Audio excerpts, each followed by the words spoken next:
Hello, Laura Motish here once again for the last time to tell you about our grading practice, evidence-based reporting. In today's episode, I'll be talking with you about reassessments, including how students reassess and the impact that reassessing can have on student learning, which is then reflected in their improved grade.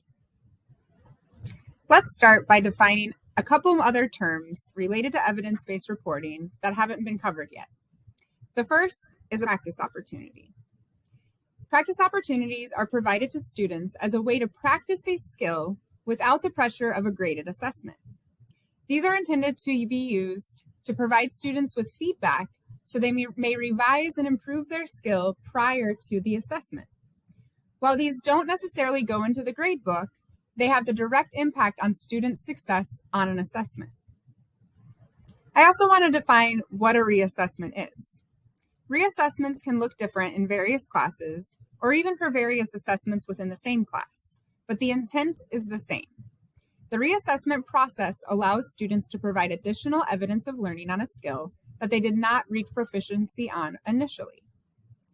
We call this a process because it is not as simple as redoing or retaking an assessment.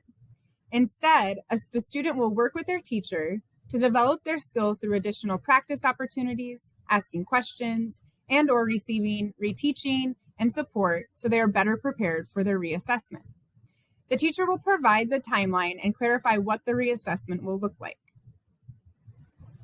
Now that we know a little bit more about what reassessments are and the process, let's see how this can actually impact a student's learning and how their growth is reflected in their grade. Let's look back at our example from the previous video. If you remember, this student was earning a C in their coffee class because they had two skills in which they were receiving a developing proficiency level. Now let's imagine the student chose to attend learning labs or targeted advisory to receive extra support and practice opportunities for the bean care skill on assessments 4 and 5. After doing so, the student was able to provide enough evidence through the reassessment process to earn proficient scores for both assessments, resulting in a proficient overall mark for bean care. This means the student only has one skill they are now not reaching proficiency in, resulting in an improved letter grade of a B. Now let's pretend the student also decided to turn in a missing assignment within the late grace period and completed the reassessment process on assessment 5 for the roast skill. With this added evidence of learning, the student raised their overall roast mark to proficient, now resulting in an overall letter grade of an A. This is one of the main reasons we love evidence-based reporting at Bioscience.